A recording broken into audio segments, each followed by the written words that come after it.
ശരികെ, താനെന്താ ഡള്ളായിട്ടിരിക്കുന്നേ? ഞാൻ ചോദിക്കുന്നതിനൊക്കെ നേരെ ഉത്തരവും പറയുന്നില്ല. ശാരിക, വീട്ടിൽ എന്തെങ്കിലും പ്രശ്നമുണ്ടോ? പറയേ. പ്രശ്നമാണ്, ചെറുതല്ല, വലിയ പ്രശ്നം. എന്താ? ചേച്ചിയെ ബാധിക്കുന്നതാ. പക്ഷെ ചേച്ചിയല്ലേ, ചേച്ചിയുടെ വിഷമം എന്നെയും ബാധിക്കുമല്ലോ. കാര്യം എന്താന്ന് പറയ് ശാരിക. പ്രശ്നത്തിന്റെ ഒരു ഗൗരവം വെച്ചിട്ടാണെങ്കിൽ ആരോടും പറയാൻ പാടില്ലാത്ത കാര്യമാ. പക്ഷേ കെവിനേട്ടനോടുള്ള അടുപ്പം വെച്ചിട്ട് അത് മറച്ചു വെക്കാനും പറ്റില്ല. അത്രയും ഇഷ്ടപ്പെടുന്ന ഒരാളോട് കാര്യം പറഞ്ഞാൽ മനസ്സിന്റെ ഭാരം അത്രയും കുറയും. അതെ, താൻ പറ. കെവിൻ ചേട്ടാ, എന്ത് വന്നാലും വേറെ ആരും അറിയാൻ പാടില്ല. കെവിൻ ചേട്ടൻ അത്ര വിശ്വസിച്ചിട്ടാ ഞാൻ എല്ലാം പറയാൻ പോകുന്നത്. എന്താ ശാരിക, നീ എന്താ ഇങ്ങനെയൊക്കെ പറയുന്നേ? നിന്റെ പ്രശ്നങ്ങളും വിഷമങ്ങളും തീർത്തു തരേണ്ട ആളല്ലേ ഞാൻ. ഞാൻ നിന്നെ പ്രശ്നത്തിലാക്കോ? കെവിൻ ചേട്ടന് ഒരു അരുന്ധതി മാഡത്തിനെ അറിയാവോ? AR ഗ്രൂപ്പ്സ് ഓഫ് കമ്പനിയുടെ ഓണർ. അറിയാം. അറിയാമെന്നേ ഉള്ളോ അതോ അടുത്തറിയാമോ? അറിയാം, കേട്ടിട്ടുണ്ട്. ആ അരുന്ധതി മാഡത്തിന്റെ മകൻ ഋഷിയെ കാണാതായതിന്റെ അന്വേഷണം നടക്കല്ലേ? ആണോ? എനിക്കറിയില്ല. അതെ, MLA എന്ന നിലയിൽ ചേച്ചിയെ ഉൾപ്പെടെ വിളിച്ച് കുറച്ച് സംസാരിച്ചിട്ടുണ്ടായിരുന്നു അരുന്ധതി മാഡം. ഒരു DYSPക്ക് അന്വേഷണ ചുമതല. അത് ശരി. അല്ല, ഇപ്പൊ എന്താ പ്രശ്നം? ആ ഋഷിയെ ഇനി ആർക്കും കാണാൻ പറ്റില്ല കെവിനേട്ടാ. ഋഷി മരിച്ചു. മരിച്ചതല്ല, ഋഷിയെ കൊന്നതാ. കൊന്നു കുഴിച്ചു മൂടി.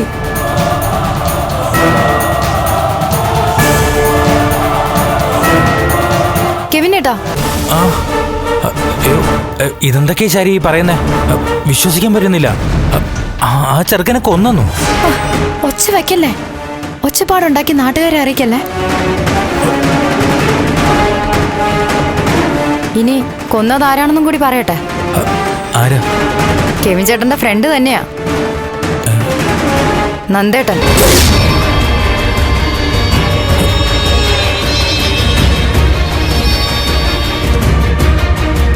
വിശ്വസിക്കാൻ പറ്റുന്നില്ല. നന്ദൻ അങ്ങനെ? സംഗതി സത്യ. ഈ രഹസ്യം എനിക്കും ചേച്ചിക്കും ചന്ദ്രത്തുള്ളവർക്കും മാത്രമേ അറിയൂ. കുറെ കാലം രഹസ്യമായിട്ട് വെച്ചിരിക്കുകയായിരുന്നു. ഇപ്പൊ ചേച്ചിയായിട്ട് എല്ലാം വിളിച്ചു പറഞ്ഞു. കെവിനേട്ടൻ എന്താ ആലോചിക്കുന്നേ? അല്ല, നന്ദൻ അങ്ങനെയൊക്കെ ചെയ്യൂ? അതൊക്കെ ചെയ്യും, മനുഷ്യന്റെ കാര്യല്ലേ. ഞാനിപ്പോ ഇത് കെവിൻ ചേട്ടനോട് പറയുന്നത് എന്തിനാണെന്ന് അറിയോ? എന്തിനാ? ഈ വിഷയത്തില് എനിക്ക് കെവിൻ ചേട്ടന്റെ സഹായം വേണം. എന്ത് സഹായം? നന്ദേട്ടൻ പറയുന്നത് നന്ദേട്ടൻ ഒറ്റയ്ക്കാണ് ഋഷിയെ കൊന്നതെന്നും കുഴിച്ചിട്ടെന്നും നോക്കിയാ. പക്ഷേ അത് വിശ്വസിക്കാൻ പറ്റുന്നില്ല. കൊല്ലപ്പെട്ടത് നന്ദേട്ടന്റെ കൈയുണ്ടാവും, പക്ഷെ കുഴിച്ചിട്ടതിനും മറ്റും ഉറപ്പായും ഒരാളുടെയും കൂടെ സഹായം കിട്ടിയിട്ടുണ്ടാവും. അതൊന്നും ഒറ്റയ്ക്കൊരാൾ ചെയ്തു എന്ന് പറയുന്നത് അങ്ങോട്ട് ദഹിക്കുന്നില്ല.